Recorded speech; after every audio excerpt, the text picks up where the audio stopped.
Hello, everyone. I'm Jean-Claude BeyondMystic, and welcome to the show. This is, of course, Simulated Reality, Part 14. And as I'm going live, I realize, wait, I'm not sharing my screen. So let me bring that back up for you guys. There you go. There you are. It's been a hell of a week, folks. So let's welcome SOLRETA Antaria. You can find her work, of course, at SOLRETA Antaria here on YouTube and also on her website at solretapsychicreadings.com. SOLRETA, welcome back to the show. Thank you so much for having me. I've been looking forward to, since the guides told me last night what we would be talking about, I've just been excited. Oh, and I've got my Lemurian deck as well, so we might pick a couple of special cards too. Okay, nice. We have a little bit of, I guess, a delay in our chat. I'm noticing now. Hopefully the audience can hear us okay. And for you, the audience, thank you so much for joining us here live tonight on this interactive show. We'll be taking your questions and your comments, as always, as we go out here through the show. I'm going to start by giving SOLRETA some room here to talk about the holographic nature of our reality. So she's been tuning into this since last night here in preparation for the show. So we'll let her start with that. We might do a few cards to pull the energies right now for what's happening in our materium here in this coming a couple of days. And then, you know, we might take some questions from the audience and have some fun with you guys. Yeah. So thank you so much, everyone, for joining. And please hit that like and subscribe button. All right, SOLRETA, where do you want to start tonight? Okay, we're getting the 5x5. People can hear us okay. So let's get rock and rolling. Yeah, sure. And I just want to mention, I have the same code, the discount code for 2-hour sessions, which is JC Love. Because, it's just a reminder to like and subscribe to you, and let's help you get back to the numbers that you had, if not double, triple. Let's just keep working hard at getting to there. And I just want to say hi. I can see a few people saying hi. Hi, John, and Jan in Brisbane. And there was also Shannon in Barwon Heads, which I know where that is. Hello, you're not too far. So yeah, let's get into, so I was going to bed last night and I'm just talking to my higher self, talking to guides, and I'm like, what are we talking about tomorrow? They're like, the nature of the holographic universe and, you know, just how things like the microcosm, the macrocosm. So let's pick some cards, because I'm like, all right, we'll just save it and we'll talk about it in the morning, because I wanted to have it fresh and hearing it at the same time. Awesome. Well, hello, everyone. Thank you so much. And yeah, I apologize for the, what's the word? Discombobulated? I think it's the word in English. Anyways, my introduction was a little bit botched here and I'm all over the place. I'm rushing. Just as a quick note here before we start, we're almost ready to implement the membership portion on the website to fix the Patreon censorship problem we've been having here for the last couple of weeks. So I've been doing crazy hours last couple of days in the back end of the website, and we're just almost there. So we're testing more stuff here tonight, but I'll come out to do a video probably tomorrow or Sunday at the latest here with an update for you guys on that. But really excited, guys. But it's just hard to switch from that right brain back to the left brain, back to the right brain when you're doing all the analytical stuff and then going back here and doing these the shows. It is. Especially with somebody like SOLRETA, who's very high vibe. So I have to retune my tuning fork to start the show. Okay. And it's good to batch task, to do like logical stuff in one go. So I'll have like my flow for readings, and then I'll have batch task emails, because it's a different brain. Yeah, I just want to send my love out to, I saw a comment from someone called Ev in Oz, who just had their dad's funeral. So I just wanted to send you a lot of love too. So I'm picking some cards from the Lemurian deck as well, just to see where it is that they're guiding us. Okay. So let's flip these ones first. Okay. Oh, this is cool. So we have crystal keys coming up in regards to talking about a holographic side of things and the nature of the universe. We also have communication and co-creation. Look at these beautiful beings holding this crystal or this world. It could mean a few different things. So we also have the portal keeper. So it's possibly looking at Earth, the crystals that are hidden within, and how, I guess, that's connected on a universal level, and how we can open stargates and portals. So they might be talking a little bit about that too. So if we're looking at stargates and portals, a lot of them are located where there's high quartz content in the ground or other minerals. So one beautiful sacred site that I got taken to was very high in sulfur. So it had a lot of yellow stalagmites and stalactites. Other places that I've had ET experiences and seen amazing UFOs have been like in Sedona, Uluru, other countries, Bali, Italy, Australia. So let's have a look. So they're talking about crystals for that deck and talking about inner earth and different things. Now, remembering, if we're looking at it from a holographic point, we have crystals that are magnetite crystals that are inside the pineal gland. So with crystals, it's all about vibration. So we know that the Schumann frequency on the earth is increasing at the moment.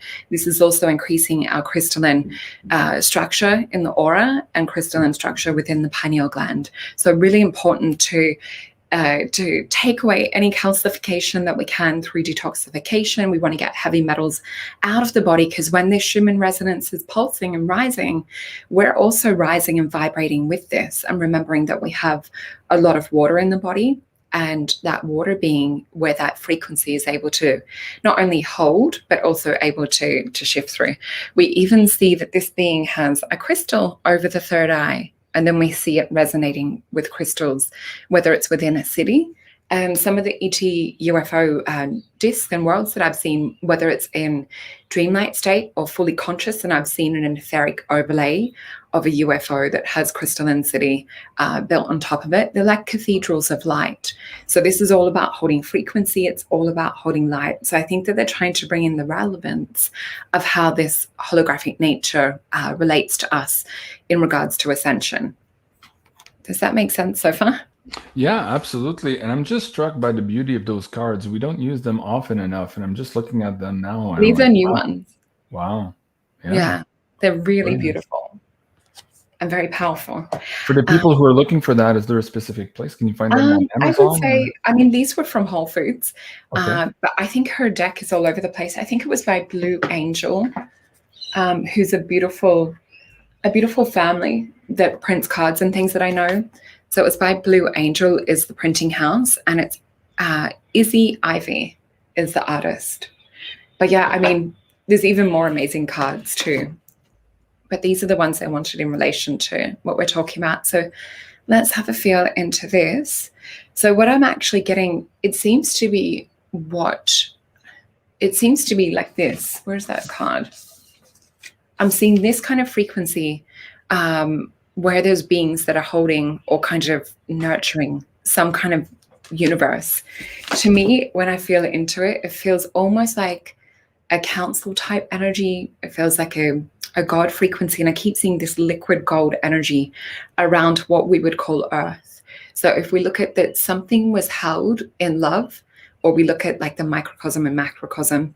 So for women being portals, and birthing children, or holding the divine and bringing them onto the earth is one portal. So if we look at that as one version of the macrocosm or microcosm, compared to the universe giving birth to planets or giving birth to worlds. And of course there's different traditions and different versions of this throughout history. In the Bhagavad Gita, we hear about Krishna and the lotus cities and the lotus worlds, which are kind of like little floating discs of lotuses.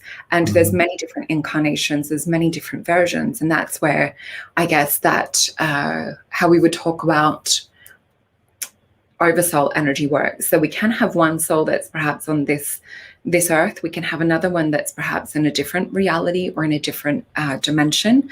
Where they're trying to guide us and why they're wanting to talk about this information is there's different parts of us that have already achieved that which we're wanting to do. There's different parts of us that are overcome our obstacles, our things that hold us back, and difficulties. So let's have a look. So yeah, they're still showing me that gold energy.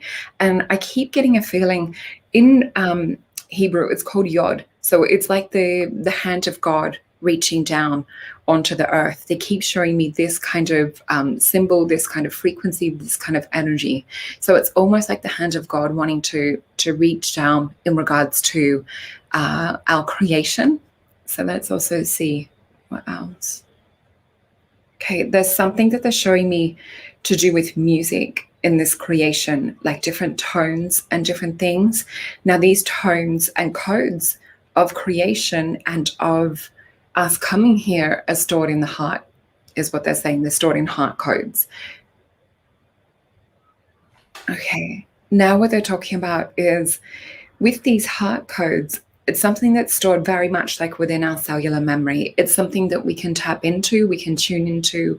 This also relates to, as you and I talk about, like with Kundalini, and a lot of people, things kind of stop at the heart, or you get a trickle-on effect once it gets to the heart. So there's been something from early childhood that we weren't perhaps taught that they teach in other worlds, is what they're showing me. So in other worlds, you're taught to sense and you're taught to see with the energies of the heart. We're taught to operate from a point of ego and from a point of mind. This is actually coming up a little bit in a session that I did yesterday as well. So I'll flip these cards. Okay, so here is the birthing moment of the universe in the Empress card. So we're definitely on the right mark, what we're talking about. So we've had 2 cards out of, out of each deck that symbolize this divine feminine principle being involved in the creation of how all of this happened. Now, what's interesting is that this has Empress energy. So with this Empress energy, it also has the fleur-de-lis, which is that kind of like a divine love, that triune type energy. We have the double phoenix on the shield, which is almost like a rebirth of consciousness into a different form. But it has to come from, I guess it's self-directed. It's not something that's come externally and gone, you need to create a world. This is something that's birthed and risen through divine consciousness and with Shakti type energy was what I was being shown. We also have this swan taking care of the little baby swans or cygnets. So what I feel with this is that whoever gave birth to us, or whoever gave consciousness to us, or imparted their divine will and their divine consciousness and seeded that within us, is still watching over us. That's the message that I get in both these decks of cards. We have the completion one. Now, we do come to the end of the Mayan calendar. We're entering a different phase, as we know from December last year. Now, with the Saturn-Jupiter conjunction that occurred December 21st last year, we're also astrologically in a window where this is being continued.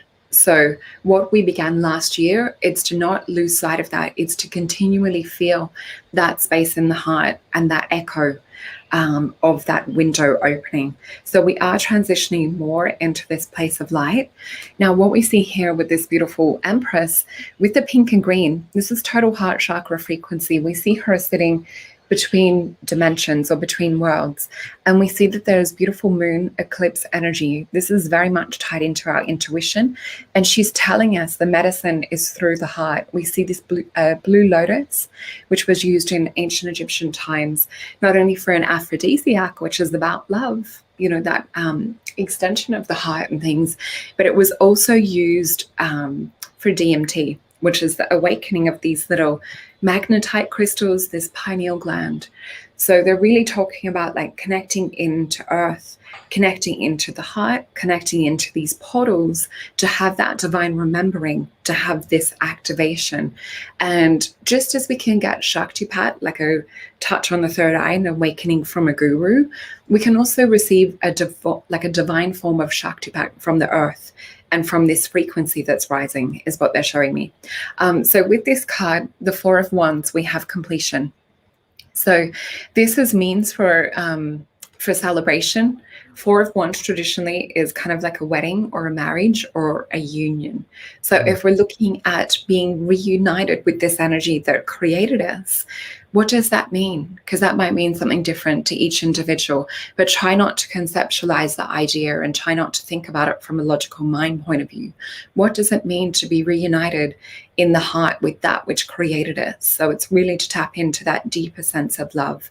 Now, if there's any emotions that are blocking, we'll need to remove that in order to feel that beautiful divine love. It's not going to be felt as deeply. So where they're heading and where they're taking us towards the future, this is kind of like planting the seeds for tomorrow. This seed was planted in us long, long ago. This divine remembering, this divine awakening, it was planted before the universe was even, I guess, in conception stages. So what we have with this beautiful card, we have the Eight of Disc, and we can see that there's something coming into fruition. We can see that there is a completion, a fulfillment on an earth level, because that's what this card represents. We can also see that we need to nurture this seed. We need to water it, give it the correct nutrition, give it sunlight. And also this speaks about the sun codes. So at the moment here on Earth, we're seeing the sun go through changes. And there's a lot of people that comment about the sun being bigger, or the sun being white, or the sun not having the same kind of like golden qualities that it may have had when we were growing up. I've also seen twin suns come into alignment, which might also change the meaning of the way that we look at what we've been taught in history, seeing two suns come up. With this as well, this is like Scorpio energy. We need to really get into that deep level of not just our human psyche, but what it means to be human. And we need to start showing up as what it really means to be human, because the stuff that we see, I guess, like on the box, like on TV, things like that, that's not really about what it means to be human. That's kind of like the worst expression of what it means to be human most of the time, of what it's broadcasting. So we need to tap into tribal culture. We need to look into ways that are as close to what they would have been thousands of years ago. So this is looking to the elders, it's looking to the ancient ones for that imprint. What is their creation story? Look into the way that different tribal cultures live. They live kind of within a family unit. They don't really go out and live singularly. Like, we're meant to be around people. And if we look at the Taurus field that comes from the heart as well, this is like a microcosm version of what was created from that macrocosm. So, I saw that beautiful golden energy that was, like releasing or creating us into the divine. So we're also these mini versions of creation as well. So I had this gorgeous client through the week who was like a younger version of myself. And she was asking about electrical things and affecting electrics. And I had a little bit of that this week. And what I noticed is, depending on like where our moods are at, so I'd had some news that was not so good, and then I'd had my internet drop out. There was no way I was getting it back until I calm. So what this is teaching is our moods directly impact and affect the way in which our electromagnetic heart field and the brain waves. So if you can calm your brain waves, get back into a heart convergence with the mind, we're able to have more influence over our reality. So just as the way that consciousness first created and birthed this reality, perhaps through that divine love, through that beautiful, almost like a Taurus field, it's as close as I can get to what they're trying to relay and the information that they're trying to relay out. So this is sort of like a similar, if you just take like a still photo of it not moving, that beautiful Taurus field or that beautiful energy coming out. So we're reaching a stage now where toddlers copy their parents. They either mimic or follow. We may say don't do that, but they do as like what we see as well. So with that, what I'm really getting guided is for us to step into this. I know people use the word co-creation, but this is really about personal empowerment. There's no one that can bring us into creation energy other than ourselves. We have to be the guardian of our mind. We have to be the one that weeds the garden of our mind. But also, more importantly, it's to get back to this place of the heart. We're stepping back in terms of like what our original elders say, in terms of the divine feminine, actually, having the magic return to them. And we're having this state of where the wisdom is coming through the divine feminine, which is the portal. It's not to mean that men don't have input. It's more just to mean in terms of original culture here. It's the women that are going to be sitting around the fire and the men will be putting the input in. So it's the women will be making the decisions, is what's happening in some tribal cultures. So with this, we need to really access the deeper emotions, we need to look into the subconscious mind, because the subconscious part of our mind is still kind of like impinged and still hanging on to this third dimensional reality somewhat. So in order to get past this, we need to go into deeper brainwaves. We need to step into theta. We need to step into delta and into gamma to really get back that memory of who it is that we are, why we're here. And I'm not talking in an external sense. I'm not even talking about, you know, me being a reader or me working as a psychic. I'm talking about that divine actual essence, that part of us that glows even without us, you know, opening our mouth. We need to get back into this. So I'll pick some clarifying cards and we'll see where, okay. Oh, they want the star cards. Well, that's only fitting, considering we're talking about the universe. Right. So we've got the Star Tarot here. Let me bring up a frequency picture as you're talking here so that the audience can tune into that, because as you're talking here, I was paying attention to all of the key words you were using, and somebody in the chat came up, with Sarah, with the solfeggio frequencies. And so let me bring up this picture here. That's me performing quantum Reiki here using solfeggio frequencies, light frequencies on top of the traditional symbols and energy frequencies of Reiki. So all that being combined to hit those sweet spots as you're talking in about now and getting in all of these different frequencies. So I encourage people who maybe are feeling all over the place in the last couple of weeks, especially because of the Schumann resonance and everything happening, maybe go seek out practitioners that are close to you that can bring you through these different frequencies very gently and kind of rebalance you altogether. What are your thoughts on that quickly, SOLRETA, before you get the other cards in here? Yeah. So you want me just to talk about like with working with crystals and like the, I guess, the seals or the chakras? Right. But the idea right now with everything that's hitting us, the importance of kind of rebalancing all of these frequencies and maybe finding ways either with a practitioner or yourself through some guided meditations to go through these frequencies and kind of reattune to them, because we're being hit and bombarded everywhere. And basically our energy field is all static right now, as opposed to those solfeggio tones that Sarah S. was just talking about. So we can come back to that. I'm sorry, I didn't mean to interject, but I just thought that's okay. I bring the picture in the audience's mind here. Okay, go ahead. Yeah. So with this, we have there's a different way of looking at it too. If we look at the planets and the stars being kind of the blueprint or the source code in which our simulated reality was created. So the different kind of moderations and different parameters that perhaps dictate or bring an influence in. So it's just like, I guess, being able to control, like in a Sims game, or like, you know, give this person an artistic skill or give this person a cat. So the planets, when we can understand and we can see what planets and what stars are currently in influence, it helps us to kind of prepare for the sometimes storms that come ahead, and we can kind of batten down the hatches. We can perhaps block out a little bit of time. If it's Mercury retrograde, we can go, all right, perhaps it's not the best time to buy a computer, this side of things.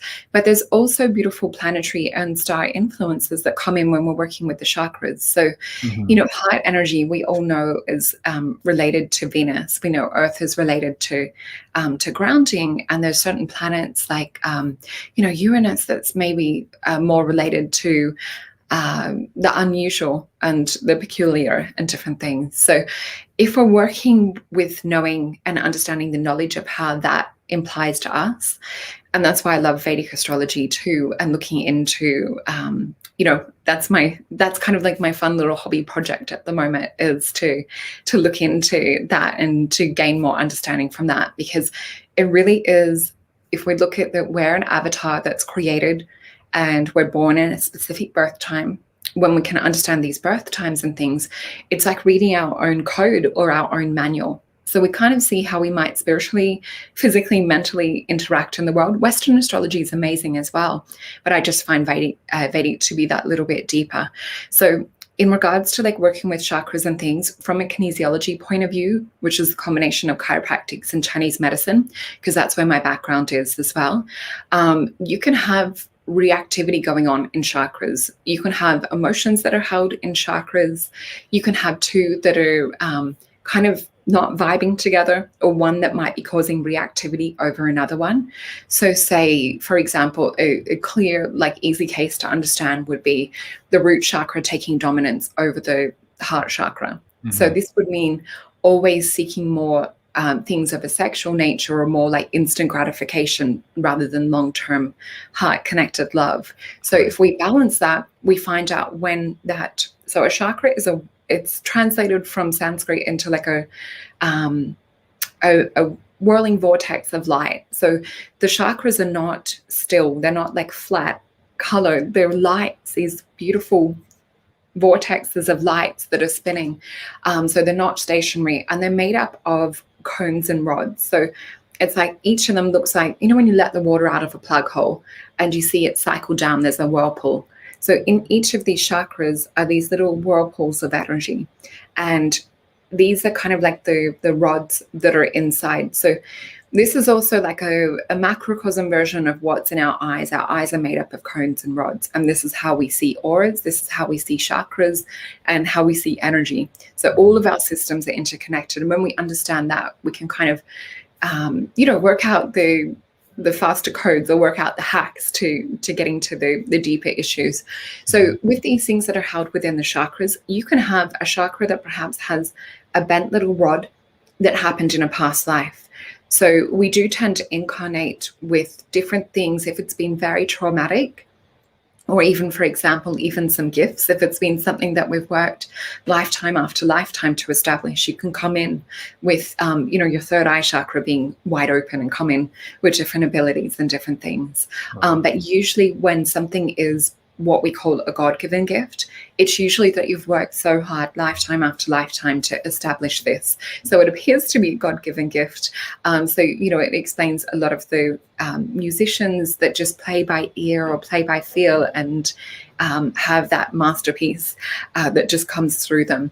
So with these cones and rods, we need to look into if there's any reactivity going. So if one's switching off another chakra, it's more important to release the emotions, because as we've talked about in the past, when we see animals in nature, if they've had trauma or they've had a fight or become upset, we see them shake it off because they're knowing that they're not storing it in the nervous system. When humans have different traumas and things, it's very rare that we go and shake it off or that we do the work to let go of it. We kind of hold it almost like in shock. You can see it when someone's in shock. And this goes into like the myelin sheath that covers the muscles. It also goes into, different areas, organs, different, parts of the body. But it also does get held and stored in chakras. So we need to make sure that we're doing, whether it's purifying rituals, whether it's going to a sound healer to have these vibrations come in and help to vibrate some of it out of the chakras, because that's also quite good. But definitely tapping in and feeling if there's any emotions that are stored or blocked can also be really good too. So I hope that explains chakras from perhaps a different point. Putting crystals and working with crystals also. And in terms of crystals, with talking about clearing all the things we just spoke about, I highly recommend crystal dreaming. Crystal dreaming is a shamanic, it's a way of accessing altered states of consciousness in a crystal mandala grid. So I used to work as a crystal dreaming practitioner years and years ago. But yeah, naturally, I guess this is my jam. Doing the psychic side of things and doing cards. No, really?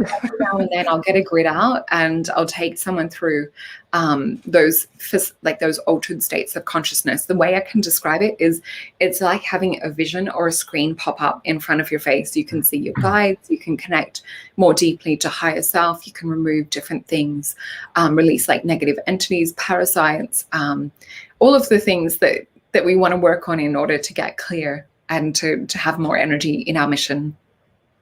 Very good. And you just said, this is my jam. I'm like, really? I asked the question and you went deep into the details for everyone. So I love it. Absolutely amazing. So folks, go check out our website here at SolretaPsychicReadings.com. A bunch of free stuff as well there, some meditations and all that. But if you do want a reading with Solreta, she has a coupon code now, JC Love. That's on the ticker tape below here for the 2-hour session. So if you guys want to get a little bit more insight here on where you're coming from and where you're going, this is the place to be. So thank you so much, everyone, for joining us here tonight, especially the new ones just coming in now. I see the numbers are growing here by the minute. So thank you, everyone, for joining us. Wonderful. Hi, Omar. All right. So Rita, did you, okay, so 2 things. There's somebody in the chat talking about Venus. A lot of different people were talking about Venus this week too. I'm curious maybe why that was coming up in your field, and or just my asking you that now, is there something that's coming up that you think is important for the audience to know, either from who's in Venus, what's happening there, or maybe some messages that are coming through that frequency for us here on Earth? Let's have a look. So we'll pick the star cards. So Venus for me is like one of my planets that's very connected to my birth chart. It's very connected to do with my work.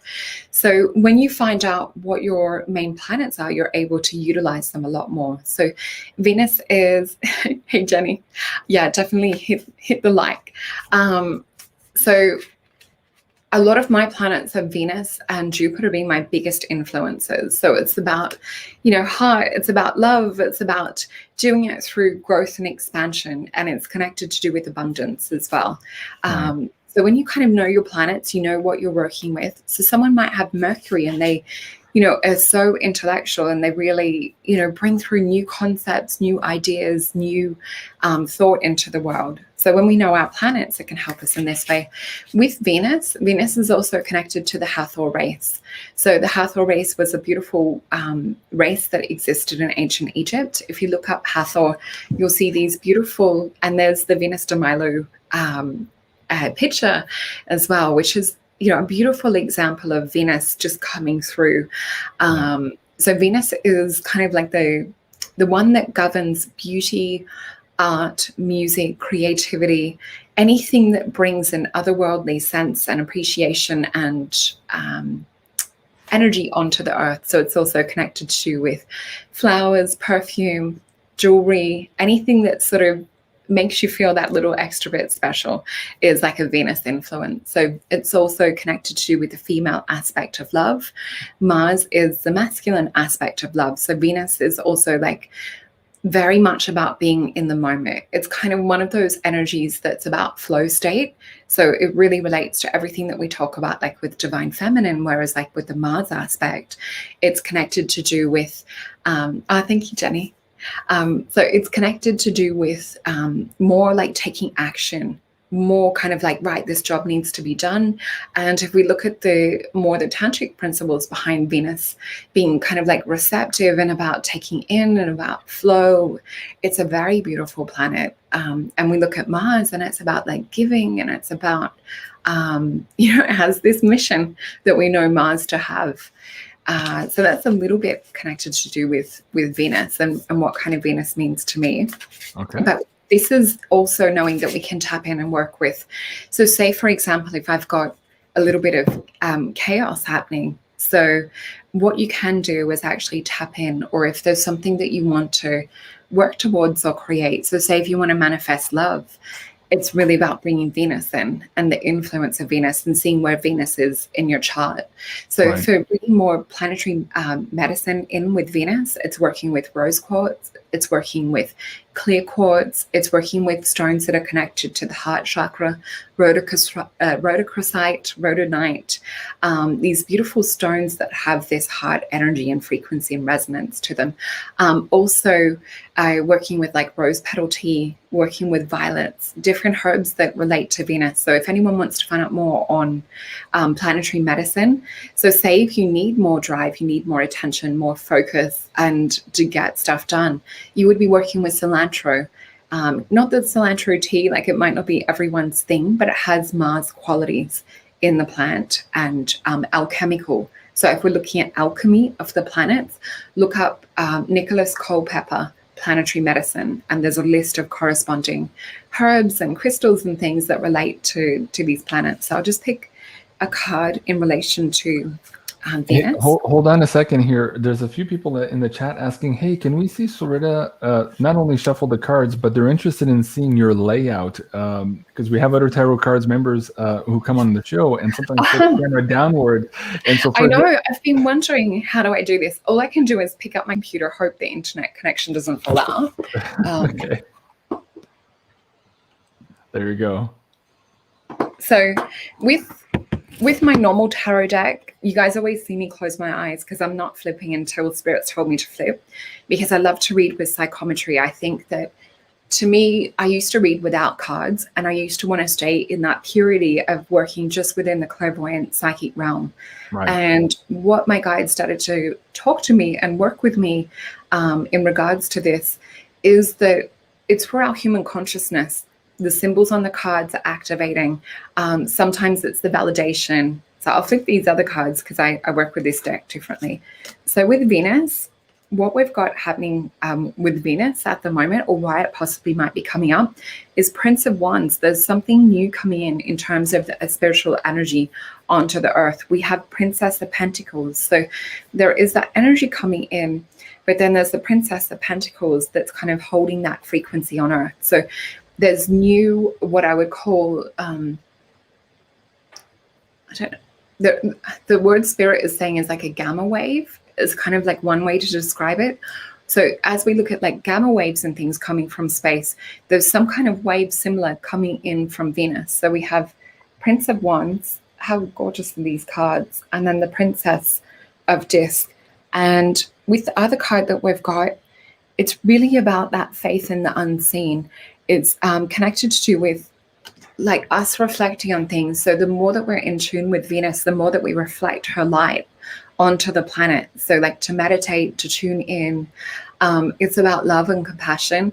So also looking into those pictures of Hathor, and what was interesting was that her face, they tried to erase it off a lot of the temples. They tried to take away her even being here. So we have this Seven of Pentacles energy as well. So we can see here, it's almost like a Demeter Venusian type beautiful being that's standing in the center of the card.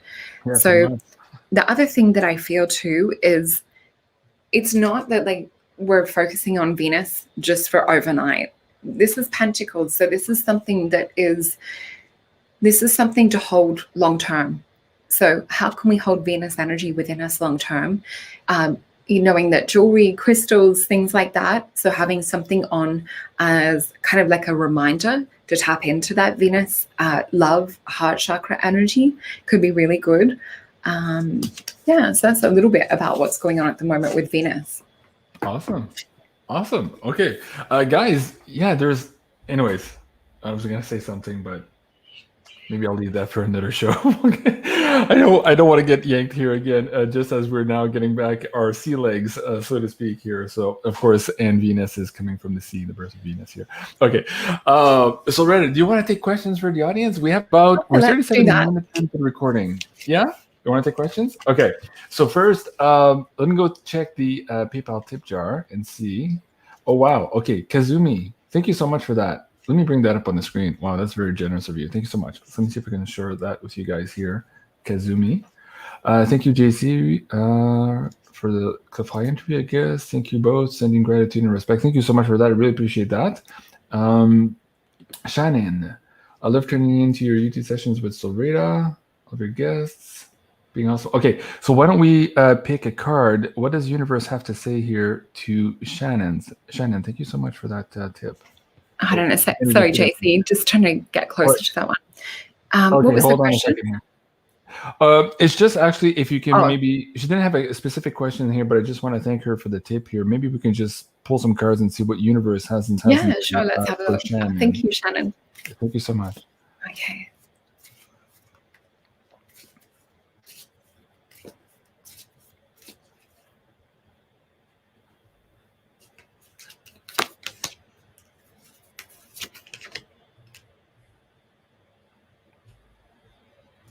Okay.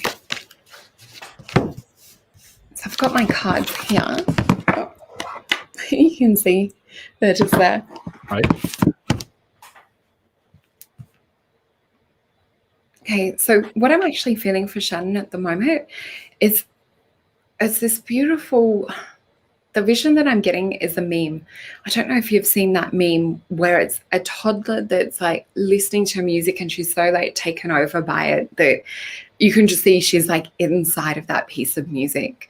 I'm just being shown that it's about being inside of this flow. It's staying like within your own bubble, and even connecting with the breath. I'm seeing a connection to the divine.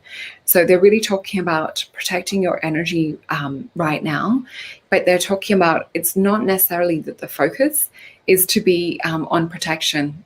So we can look at something negative in two ways. We can look at it as a instigator for connecting into our divine, back into that flow. So when we see something come up, and our natural response would be to be like, oh no, like this is not good.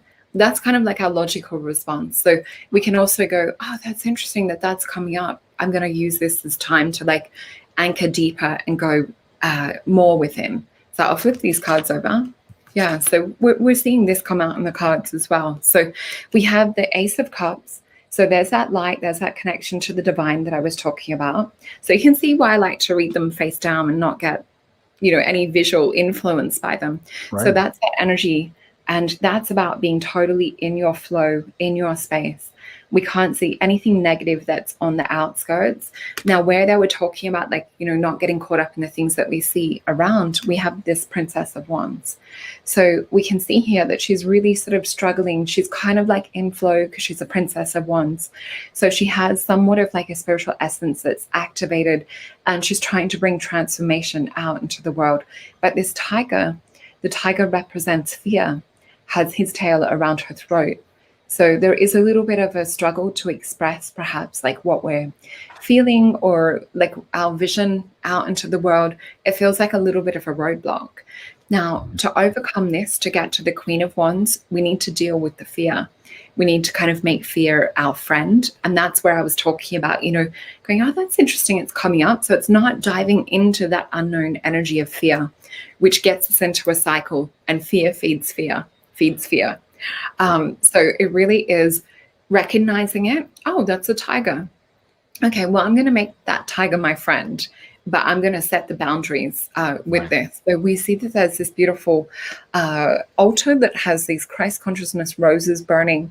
So this is really to get back and put yourself first, to really tap back into that heart frequency, get back into that love state. We have a Knight of Cups around as well. So with this Knight of Cups, we see there's like two different dimensions, two different worlds going on.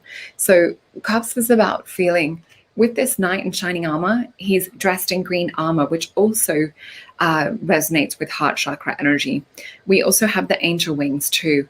I would say, like, with the feeling of these cards, there's an expectation that's perhaps been on you through others. And now this might have been to do with you showing up in the past, and to do with you stopping everything, putting your own stuff on hold to go and run and go to other people's drama, or even if it's, like smaller versions of drama. So with this, I would recommend really like having that time for yourself, whether it's shutting off the phone, having it in a different room, kind of just making that time, scheduling it in so that it doesn't get filled up with other people's things. Because what I'm seeing that's available to you at the moment, it feels really deep, and it feels like there's a lot of spiritual growth when you realize what is draining you and what is giving life. And I feel that this is about other people's perceptions of you too. And sometimes we'll have a perception if we don't show up in the way that people expect us to show up, or if we've showed up for them, 10 out of 10 times in the past. And what if we don't show up that 11th time? Oh, thank you. That's so sweet. So if we don't show up in the way that's expected of us, it can muck with ego. So we need to move past our own ego and put ourselves first. And, if someone's not happy about us showing up for the 11th time when you've always been there in the past, and they can't understand that you might need perhaps time to yourself, then is that such a bad thing? And it's really about boundaries. But yeah, this is the main thing to focus on, is what they're saying. So to look into the positivity of staying in your own flow, in your own lane, to not get caught up in other people's dramas and things. So yeah, I hope that that helps. Shannon, I think that was really good. I hope you're still in the chat and you heard that, or hopefully you'll watch it on replay. That was amazing. So thank you so much, Shannon, for that donation. And Layla, I think it's you the other night. You were asking me to ask a question about the Nordic countries on the Wednesday show, and I did, but I know you're in a different time zone, so hopefully you were able to watch that show on replay on Wednesday night, but I did ask your question there, so hopefully you get that. All right, let me go back here to the PayPal tip jar. Next one on my list is Rhonda Loristella, and she says, "Hi JC, it's Rhonda. Will you ask Solreta if she can pull a card for me?" Oh wait, let me bring this up for you so you guys can see it. It'll be a little bit bigger here. Rhonda, okay. That's so low. There you go. Can you pull a card for me? My dad, please. Taking care of him, and he stopped eating and drinking amongst falling. What does he need from me? He's hardly speaking. I'm hovering. Okay. Wow. Okay. Let me just feel into the energy of this one again. Okay. So is she saying that she's taking care of him and he's stopped eating and drinking, almost falling? That's what I'm getting here from the energy. Yeah. Oops, we've got cards already jump out. There's a bit of a conflict situation happening, is what I'm seeing from one of the cards that's jumped out. So one's come out face up, the others are face down. So let's have a look into this. So we've got Dominion has come face up, which is 2 of Wands, which sometimes can be a little bit of spiritual conflict. So he might be, I guess, not feeling to want to eat and drink, or perhaps not feeling that energy there for that. And it's hard because as caring, compassionate beings, we always want to look after those that we care for, and we want to make sure that everyone's okay. So there could be a little bit of conflict around this. I'm just going to look into these other cards. Okay, this is interesting. I'm actually getting shown a mountain, and it's got like a golden, looks like a golden ring on top of it. I'm getting shown Mount Meru, but it also could be one of the cards in here, could be the happiness card. I'll just have a look what cards I've got. Nope. So it must be Mount Meru. Just there's a ring on one of the hilltop pictures on here. So with Mount Meru, there is a certain frequency on certain energy. So it's said that if you approach this mountain and you step into the vicinity of that, you can actually have what's sort of like an ascension process, or a process where you literally disappear into nothing. So it's a high magnetic area. You know, places like Sedona are quite similar. They're points or vortexes. But Mount Meru is quite special. It's supposed to be like the center in terms of power and different things, and kind of like a Shambhala of sorts, which is like a divine city, or a city where the gods reside. So that energy that I was being shown with the gold on top of the mountain, I actually feel like it's looking down onto people of the earth at the moment. And that's the vision I've been having over the last couple of weeks, is, you know, different gods and goddesses actually looking onto the earth and actually kind of watching over what's happening. So perhaps this is to, with this, the energies that I'm seeing, I won't go into it too much because it's quite deep and it could be quite private. But what I do see is there's a closing off situation happening. So this possibly could be like an ending situation happening. We do have the Lovers. The main thing to focus on is that love energy, that connection. That's what's like most important. I know that it would be highly frustrating to see someone that you love not wanting to eat, not wanting to drink. There's a little bit, and this is also why I feel that they're talking about Mount Meru and spiritual energies. We've got the card of indolence, which is the 8 of Cups. Now, this is also connected to feeling disconnected from spirit. We see the Saturn energy, which is very prevalent on the earth at the moment, that we see with, let's just say, earthly governing forces. Saturn is kind of the ruler of that. Saturn is in retrograde at the moment. So this is kind of making up your own rules and things, but it has kept us in a state of oppression. the most important thing that they want us to tap into and get back to with this situation is love. And how can you show up as divine love for him in this particular moment? So really, you know, talking about the things that matter to both your hearts. Let's just ask for something on the physical as well, like in terms of. Okay, and I'm gonna ask you a weird question after too, because I think it's connected, and I'm being guided to ask you. So do yours first, and then I'll come back. Okay, I'm getting goosebumps. So. All right. So these ones I do flip. Yeah. Okay. So with this, we've got a little bit of a battle of wills going on. It's for a higher good. It's, you know, even though it might seem stubborn or it might be hard to kind of come to terms with, there's a 5 of Wands. We've got a 9 of Swords, which is kind of perhaps sometimes connected to do with grieving, as is sometimes 5 of Cups and feeling that all hope is lost. We need to focus on these 2 of Cups, which we got here. We need to focus on love. So it's a pretty clear message. I hope that I've conveyed that in a gentle way. That's a difficult one. So thank you first of all, Ronnie, for the tip. I appreciate that. I hope this reading helps a little bit, and perhaps you can get a private with SOLRETA to get more into details there, because I feel there's a lot of personal stuff coming up there. Yeah, but I'm just sending lots of love and just holding you in that beautiful bubble. You know, those sort of stages can be a really beautiful, soulful exchange experience. Absolutely. Okay, with respect to Mount Meru, is it possible? So let me bring up this map here. So again, there's a lot of mythology around Mount Meru. You've discussed Shambhala and all these things earlier. Is it possible, SOLRETA, and I don't know if I'm asking you to ask the cards or if I'm asking you directly, or somebody's in the chat's asking me to ask a question out loud. So maybe it's a discussion that we all need to focus on right now. And the question goes something like this.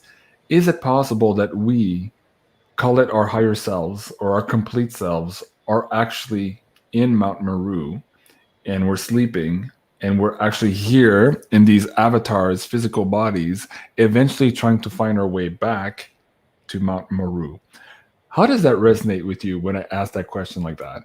Yeah, well, I guess it ties in with, I don't even have words to describe what it is. So since I was young, I've had different spiritual beings that will come and visit me. And sometimes they show up in the physical, like literally see them in a semi-transparent, non-physical density form. Like I've woken up as a teenager, floating in lotus position in my spirit body into my hallway to see a guru, you know, with a turban on the head, all chakras fully lit up. And I'm like, just, you know, this 15-year-old kid floating in the hallway and trying to work out like what all this means. So one thing that came up to do with Mount Meru and to do with other mountains, there's something very special happening with the mountains at the moment. And when we look at the energy and frequencies of these mountains, because a lot of them have a lot of, you know, crystal that are underneath. So one of my favorite places in the world, Byron Bay and Mullumbimby. Mullumbimby is sort of hinterlands, and it has a lot of crystal underneath. So a lot of people go there to be healed, and a lot of healers are drawn to go and work there. So what's been showing up for me is I saw a lot of Indian goddesses and gods looking down. They showed me a mountain. So very similar to like Mount Meru and some other mountains. So it's not just like the one mountain. I guess Mount Meru has, you know, special stories and things that go with it. And it's almost like the gate or the access point into other realms or into other worlds. Okay, so that's leading into my question for Ronnie's father. Right, so there's a connection or a gateway there too. And I'm curious for Ronnie, if she can meditate on that frequency of Mount Meru, maybe she can meet her father on a different frequency. So even if he's not physically talking to her, she might be able to reopen up that connection, focusing on that exact frequency. And so that was for Ronnie, but I believe other people in the chat also have to focus on this for some reason, either past loved ones or themselves now as their higher selves. Perhaps they are from there as well. Maybe their higher selves is trying to connect with them here in this avatar right now, seeing as we're going through this amazing time, just to say that. And maybe those people in these avatars are not getting the complete message yet. So they might be having their higher self screaming from Mount Meru. So that feels like what the message was coming through. And that's why Ronnie is asking the question. And that's why you were tagged in to bring Mount Meru into this story. So yeah, I saw it as a clear vision. And that's why I'm like, I heard Mount Meru and I saw the vision of it. And then I'm like, they could be talking about the card happiness because that has a mountain in it. But no, it was Mount Meru.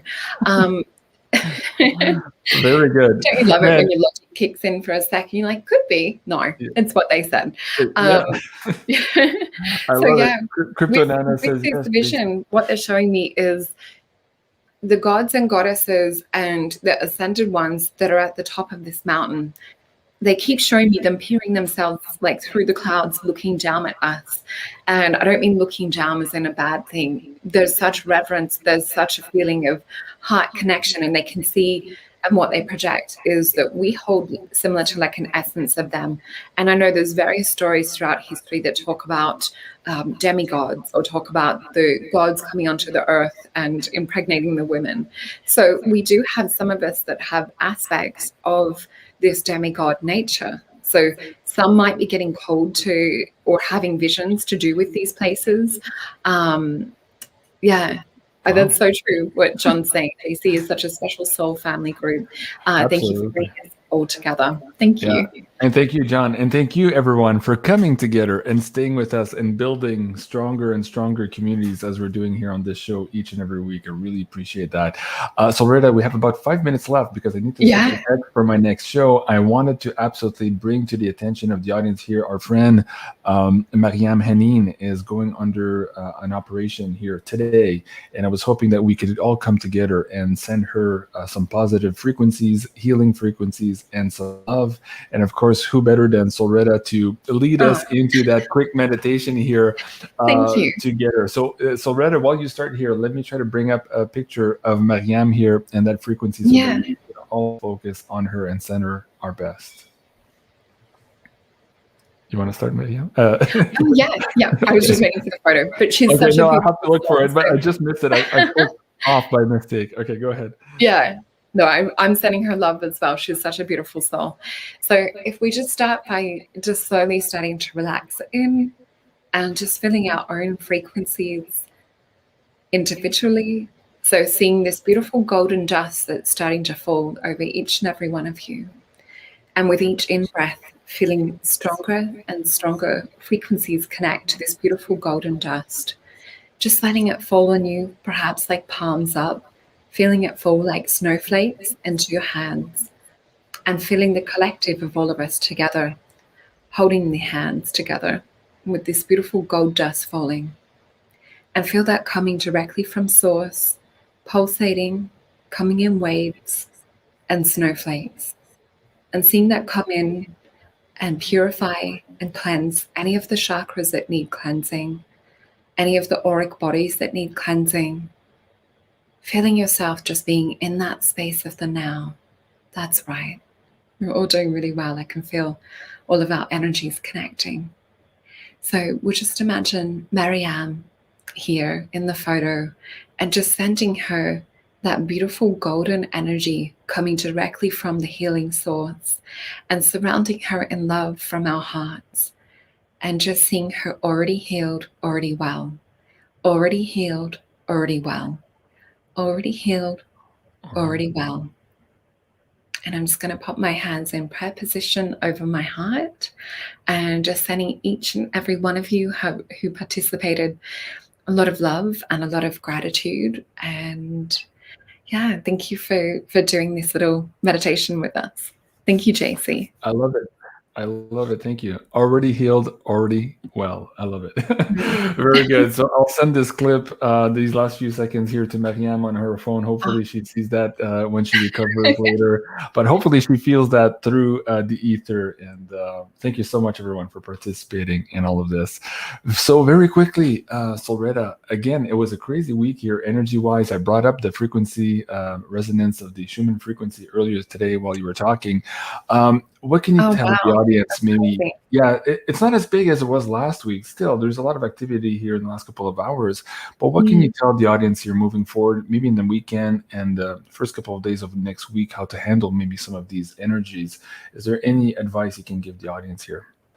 Yeah. So as we talked about, I think it was maybe 1 or 2 episodes back, we talked about the stone with the light and cracking open. So we had the Star of Taroom return last week. So straight after the show, I went and meditated. And as soon as I went into meditation, there was a raven appear to me. And then I felt the meditation for about 15 minutes. And then another raven appeared to me. And I mean, a physical raven flew past my window and went, rah, rah. So the animals and nature are very much aware of these energies returning to Earth and very much aware of the Schumann frequency. So after ceremony was complete, what I saw was this almost serpent-like energy coming down from Queensland into Victoria. So we're seeing a lot of these grids, stars, and portals being activated, which will help to stabilize and help us to hold this new energy that's coming onto the Earth. So to get outside amongst the Schumann frequencies and everything will really help to kind of get you back into what is real, to connect to others, where you can have those beautiful heart conversations. Hugs are so important as well. If we look into the electromagnetic torus field, and it's a really bizarre thing that we're asked to keep a certain distance away, because when 2 hearts come together and we see the magnetic field not only activate around each other, so this might also be if you go to satsang or you go to perhaps, meditation centers, things like this are so vital and so important at the moment. Or church might be your thing, or getting to yoga where there's meditation. It's actually really important to be around others at the moment while this stuff is happening, as well as take the time out if you do feel that you need time away, because not everyone is going to be in this heart space. So make sure to shield and protect yourself too. Very good advice. Awesome, folks. Well, there you go. Sorry, I almost lost my voice there. That was a part 14 of Simulated Reality with SOLRETA. You can find her work, of course. Please do and subscribe to her channel here on YouTube. It is SOLRETA and Trivia. The links are in the description box below. And also, if you want to avail yourself of a 2-hour reading here with SOLRETA, the coupon code is JCLove in high caps. It's in the ticker tape now. But if you're watching this on replay also, you have all the links in the description box below. Thank you so much, everyone. Hold on just 1 second. Thank you so much, everyone, for watching us tonight. And please, in the next couple of minutes here, I have Penny Kelly coming up with us here for a look behind that white wall, as we've discussed here in the last couple of weeks. And this is a break in the clouds, and that'll be at 7:30 Eastern here. When's that, July 30th? Yeah, that's right. Okay, yeah, I'm all over the place.